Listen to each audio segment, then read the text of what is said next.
Clara Evans was an ordinary woman with an extraordinary secret, and when her severed head was found buried beneath the sand, the peaceful town around her unraveled into a nightmare no one could have imagined. What started as a mysterious discovery quickly spiraled into a chilling hunt for the truth, revealing dark experiments, hidden betrayals, and a killer hiding in plain sight. On a chilly, fog-covered morning in a quiet coastal town, a group of teenagers wandered down to the beach, eager to explore the rocky shore and the tide pools exposed by the low tide. The mist hung thick in the air, muffling the sound of the crashing waves and adding an eerie silence to the usually lively spot. As they moved closer to a cluster of jagged rocks near the water's edge, one of the teens noticed something unusual partially buried in the wet sand. At first glance, it appeared to be a strange object wrapped in plastic. Curious, they dug around it, revealing what looked like a human head. The discovery shocked them deeply. The head was pale and still, with eyes closed, hair tangled and matted with bits of sand. It looked so lifelike that they initially thought it might be a Halloween prop or a realistic movie dummy. But the coldness of the skin and the unnatural way it rested in the sand unsettled them. None of the teenagers dared to touch it again. Fear began to grow as they realized this was no ordinary find.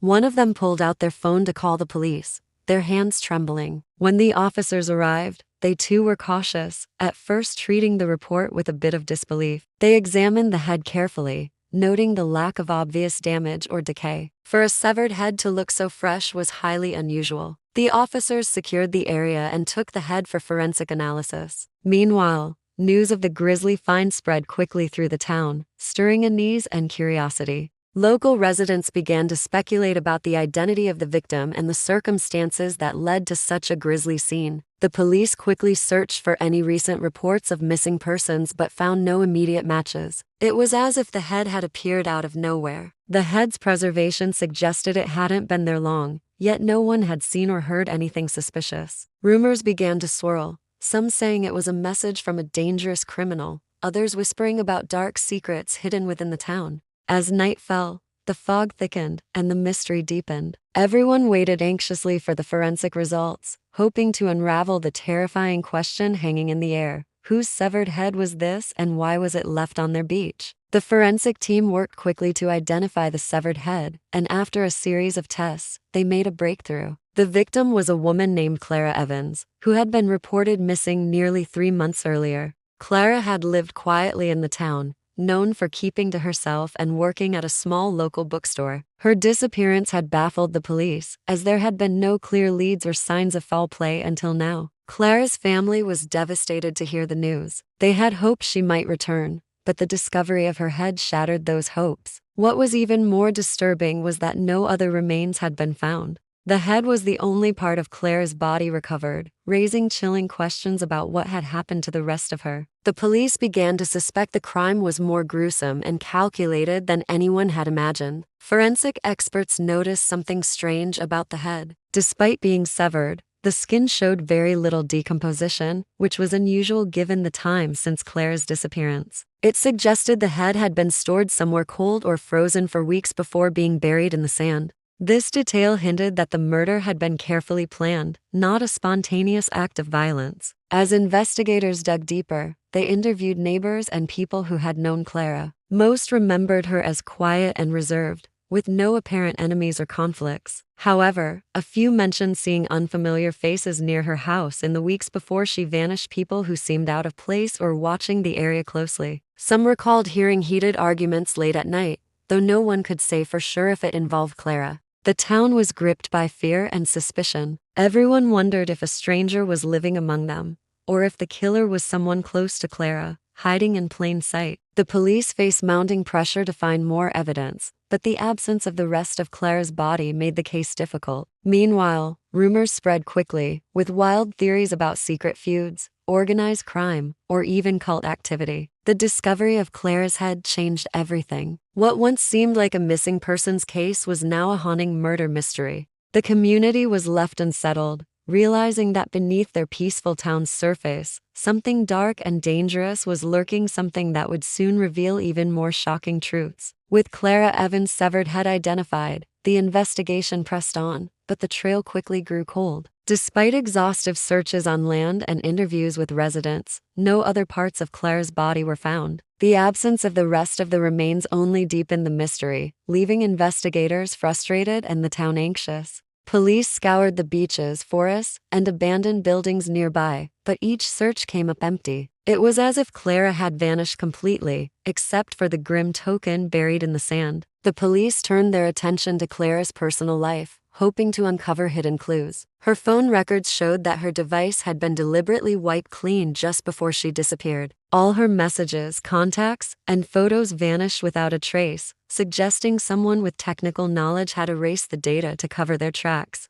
Investigators also found no recent transactions in her bank accounts, implying she had been cut off from her finances, or worse, had been held against her will. One potential lead was a suspicious rental car seen near the beach the morning the head was discovered. Surveillance cameras from nearby businesses caught a blurry figure driving away in the vehicle, but the footage was grainy and offered no clear details. Witnesses described a person moving cautiously, wearing a hood or hat, trying to avoid being noticed. Police hoped this car might belong to the killer or someone involved in the crime. As time passed, the town grew restless. People whispered about possible motives. Was it a crime of passion, revenge, or something more sinister? Theories ranged from jealous ex-lovers to underground criminal activity. Some even spoke in hushed tones about a cult rumored to operate in the region, although there was little concrete evidence to support this. The local gossip mill was in full swing, but none of the rumors led to answers. Then, unexpectedly, a local fisherman stepped forward with information that would change the course of the investigation. He reported seeing a person late at night dumping a large, wrapped object into the ocean, near a remote cove not far from the beach where the head was found. This revelation sparked hope that more evidence might be hidden underwater.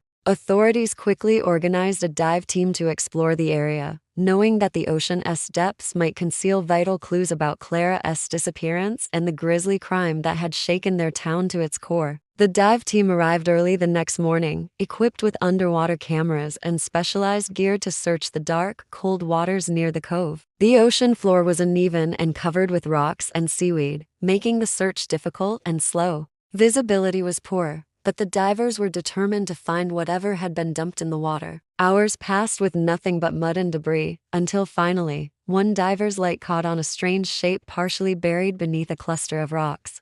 As they carefully cleared away the sand and silt, they revealed a sealed container, wrapped tightly in plastic and bound with strong tape. The container was heavy and looked like it had been designed to keep its contents protected from water and decay. Bringing it to the surface, the divers handed it over to forensic experts, who opened it with great caution. Inside, the experts found more human remains, body parts preserved in a similar way to the severed head found on the beach. The flesh was pale, cold, and showed minimal signs of decomposition. It was clear the killer had access to equipment or methods that allowed them to keep the remains in a state far different from what would be expected after months underwater. The discovery was a chilling confirmation that Clara's murder had been carefully planned and executed with precision. Whoever was responsible knew exactly how to handle and preserve the body parts, indicating specialized knowledge in medicine or science. This raised new questions about the killer's identity and background. As investigators delved deeper, they uncovered unsettling connections between the preserved remains and a small, secretive group of people living in the town. Some of these individuals had professional backgrounds in medical fields, while others had access to scientific laboratories. The evidence pointed toward a dark, underground network operating in the shadows, far from the public eye. The town was rocked by the revelation. People who had once seemed ordinary were now under suspicion, and trust began to erode. The police intensified their investigation, questioning those connected to the group and searching for clues about the hidden laboratory where Clara might have been held. This underwater secret unlocked a new chapter in the case, one that exposed the terrifying reality behind Clara's disappearance. What started as a shocking discovery on a quiet beach had uncovered a world of secrecy, fear, and chilling crime that would soon reveal a truth far more disturbing than anyone had imagined. As the investigation deepened, the police uncovered a chilling truth that sent shockwaves through the entire town. Clara Evans had been quietly investigating a secret medical laboratory hidden on the outskirts of the area. This lab was not known to the public and was operated by a small group of people with access to advanced medical technology. Clara, driven by a strong sense of justice, had been gathering evidence about illegal and unethical experiments taking place there. The severed head and preserved body parts were part of this gruesome operation, victims of horrifying medical experiments designed to push ethical boundaries. Clara's discovery of these crimes had made her a target. The calculated way her body was handled showed the killer's desire to hide evidence while sending a twisted message that no one could interfere with their work. The investigation quickly zeroed in on a prominent local doctor, a respected figure who had access to the medical equipment and knowledge needed to carry out such a crime. This doctor was someone the town trusted, a person with a clean public image but a dark private life. Faced with mounting evidence, including DNA matches and forensic proof linking him to the preserved remains, the doctor finally confessed to the murder and the illegal experiments. His confession revealed a horrifying world behind the lab's walls: victims abducted and used as test subjects, bodies preserved through advanced freezing techniques, and a secret network of people protecting the operation. Clara had stumbled upon the secret, and the doctor had silenced her to prevent exposure. The carefully planned disposal of her body parts was meant to confuse investigators and delay discovery. The town struggled to come to terms with the betrayal by someone so trusted. The story of Clara Evans became a symbol of courage and tragedy, as her bravery had ultimately brought justice to a terrible crime. Her case exposed the dangers of unchecked power and the lengths some would go to hide their crimes. In the end, the severed head that had first been mistaken for a fake was the key to unraveling the dark mystery. Clara's name was cleared,